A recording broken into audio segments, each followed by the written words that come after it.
अब 109वें सूक्त का प्रारंभ है। उसके प्रथम मंत्र से फिर वे भौतिक अग्नि और बिजली कैसे हैं यह उपदेश किया है। भावार्थ, इस मंत्र में दो लुप्तोपमा अलंकार हैं। मनुष्य की योग्यता है कि अच्छी प्रीति और पुरुषार्थ से श्रेष्ठ विद्या आदि का बोध कराते हुए अति उत्तम बुद्धि उत्पन्न कराकर व्यवहार और परमार्थ की सिद्धि कराने वाले कर्मों को अवश्य सिद्ध करें। फिर वे कैसे हैं यह विषय अगले मंत्र में कहा है। भावार्थ, सब मनुष्यों को बिजली आदि पदार्थों के गुणों का ज्ञान और उनके अच्छे प्रकार कार्य से युक्त करने से नवीन क्रिया की सिद्धि करने वाले कला यंत्र आदि का विधान कर अनेक कामों को बनाकर धर्म अर्थ और अपनी कामना की सिद्धि करनी चाहिए।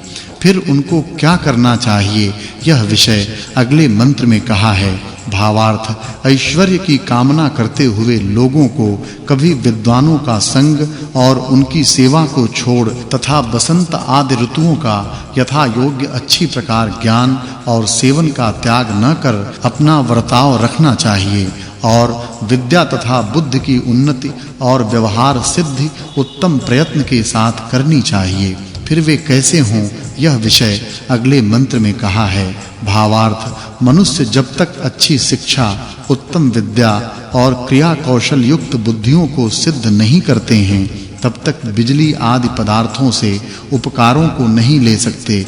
इससे इस काम को अच्छे यत्न से सिद्ध करना चाहिए। भावार्थ, मनुष्य जिनसे धनों का विभाग करते हैं वह शत्रुओं को जीत के समस्त पृथ्वी पर राज्य कर सकते हैं। उनको कार्य की सिद्धि के लिए कैसे न यथा योग्य कामों में युक्त करें। अब पवन और बिजली कैसे हैं यह विषय अगले मंत्र में कहा है। भावार्थ, इस मंत्र में वाचक् लुप्तोपमा अलंकार है।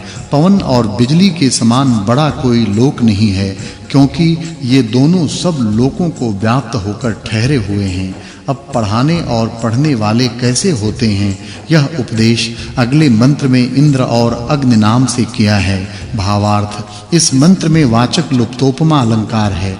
हे मनुष्यों, जो अच्छी शिक्षा से मनुष्यों में सूर्य के समान विद्या का प्रकाश करता और माता-पिता के तुल्य कृपा से रक्षा करने व पढ़ाने वाला तथा सूर्य के तुल्य प्रकाशित बुद्धि को प्राप्त और दूसरा पढ़ने वाला है, उन दोनों का नित्य सत्कार करो। इस काम के बिना कभी विद्या की उन्नति होने का संभव नहीं है। फिर वे दोनों कैसे हों यह विषय अगले मंत्र में कहा है। भावार्थ, इस मंत्र में वाचक् लुप्तोपमा अलंकार है। जैसे मित्र आदि जन अपने मित्रादिकों की रक्षा कर और उन्नति करते व एक दूसरे की अनुकूलता में रहते हैं, वैसे उपदेश के सुनने और सुनाने वाले परस्पर विद्या की वृद्धि कर प्रीति के साथ मित्रपन में बर्ताव रखें। इस सूक्त में इंद्र और अग्नि शब्द के अर्थ का वर्णन है। इससे इस सूक्त के अर्थ की पिछले सूक्त के अर्थ के साथ संगति जानना चाहिए। यह 109वां सूक्त और 29वां वर्ग पूरा हुआ। अब 110वें सूक्त का प्रारंभ है। उसके प्रथम मंत्र से विद्वान मनुष्य कैसे अपना वर्ताव रखें यह उपदेश किया है। भावार्थ, इस मंत्र में लुप्तोपमा अलंकार है। जैसे समस्त रत्नों से भरा हुआ समुद्र दिव्य गुण युक्त है, वैसे ही धार्मिक पढ़ाने वालों को चाहिए कि मनुष्यों में सत्य काम और अच्छी बुद्धि का प्रचार कर दिव्य गुणों की प्रसिद्धि करें। फिर वे कैसे हैं यह विषय अगले मंत्र में कहा है। भावार्थ, हे गृहस्थ आदि मनुष्यों, तुम सन्यासियों से सत्य विद्या को पाकर कहीं दान करने वालों की सभा में जाकर वहां युक्ति से बैठ और निराभिमानता से वर्त कर विद्या और विनय का प्रचार करो। फिर वे कैसे वर्तें यह विषय अगले मंत्र में कहा है। भावार्थ, हे विद्वानों, जैसे मेघ प्राण की पुष्टि करने वाले अन्न आदि पदार्थों को देने वाला होकर सुखी करता है, वैसे ही आप लोग विद्या के दान करने वाले होकर विद्यार्थियों को विद्वान कर सुंदर उपकार करो। फिर वे कैसे हैं यह विषय अगले मंत्रों में कहा है। भावार्थ, जो मनुष्य प्रत्येक क्षण अच्छे पुरुषार्थ करते हैं वे संसार से लेके मोक्ष पर्यंत पदार्थों को प्राप्त होकर सुखी होते हैं, किंतु आलसी मनुष्य कभी सुखों को नहीं प्राप्त हो सकते। भावार्थ इस मंत्र में उपमा अलंकार है। जैसे मनुष्य खेत को जोत बोए और सम्यक रक्षा कर उससे अन्न आदि को पाके उसका भोजन कर आनंदित होते हैं, वैसे वेद में कहे हुए कला कौशल से प्रशंसित यानों को रचकर उनमें बैठ और उन्हें चला और एक देश से दूसरे देश में जाकर व्यवहार व राज्य से धन को पाकर सुखी होते हैं। अब सूर्य की किरणें कैसी हैं, यह विषय अगले मंत्र में कहा है। भावार्थ इस मंत्र में उपमा अलंकार है। जैसे ये सूर्य की किरणें लोक लोकांतर को चढ़कर जल वर्षा और उससे औषधियों को उत्पन्न कर सब प्राणियों को सुखी करती हैं, वैसे राजादि जन प्रजाओं को सुखी करें। फिर श्रेष्ठ विद्वान हमारे लिए किससे क्या करें, यह विषय अगले मंत्र में कहा है। भावार्थ इस मंत्र में वाचक् लुप्तोपमा अलंकार है। जैसे सूर्य अपने प्रकाश से तेजस्वी समस्त चर और अचर जीवों और समस्त पदार्थों के जीवन कराने से आनंदित करता है, वैसे विद्वान शूरवीर और विद्वानों में अच्छे विद्वान के सहायों से युक्त हम लोग अच्छी शिक्षा की हुई प्रसन्न और पुष्ट अपनी सेनाओं से जो सेना के लिए हुए हैं उन शत्रुओं का तिरस्कार कर धार्मिक प्रजाजनों को पाल चक्रवर्ती राज्य को निरंतर सेवें।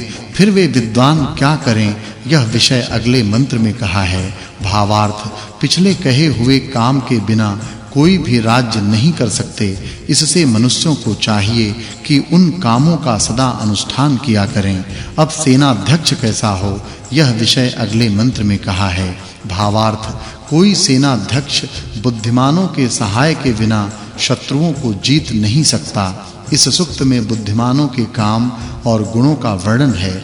इससे इस सूक्त के अर्थ की पिछले सूक्त के अर्थ के साथ संगति है, यह जानना चाहिए। यह 31वां वर्ग और 110वां सूक्त पूरा हुआ। भावार्थ विद्वान जन जब तक इस संसार में कार्य के दर्शन और गुणों की परीक्षा से कारण को नहीं पहुँचते हैं, तब तक शिल्प विद्या को नहीं सिद्ध कर सकते हैं। फिर वे कैसे हैं, इस विषय को अगले मंत्र में कहा है। भावार्थ इस मंत्र में विद्वानों के साथ अविद्वान और अविद्वानों के साथ विद्वान जन प्रीति से नित्य अपना वर्ताव रखें। इस काम के बिना शिल्प विद्या सिद्धि उत्तम बुद्धि बल और श्रेष्ठ प्रजाजन कभी नहीं हो सकते। फिर वे क्या करें, इस विषय को अगले मंत्र में कहा है। भावार्थ जो विद्वान जन हमारी रक्षा करने और शत्रुओं को जीतने वाले हैं, उनका सत्कार हम लोग निरंतर करें।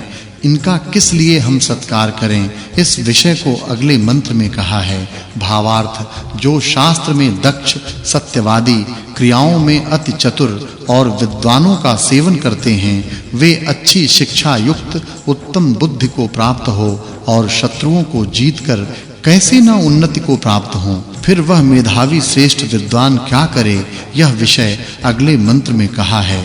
भावार्थ विद्वानों का यही मुख्य कार्य है कि जो जिज्ञासु अर्थात ज्ञान चाहने वाले विद्या के न पढ़े हुए विद्यार्थियों को अच्छी शिक्षा और विद्या दान से बढ़ावें। जैसे मित्र आदि सज्जन व प्राण आदि पवन सबकी वृद्धि करके उनको सुखी करते हैं, वैसे ही विद्वान जन भी अपना वर्ताव रखें। इस सूक्त में बुद्धिमानों के गुणों के वर्णन से इस सूक्त के अर्थ की पूर्व सूक्त के अर्थ के साथ संगति है, यह जानना चाहिए। यह 32वां वर्ग और 111वां सूक्त समाप्त हुआ।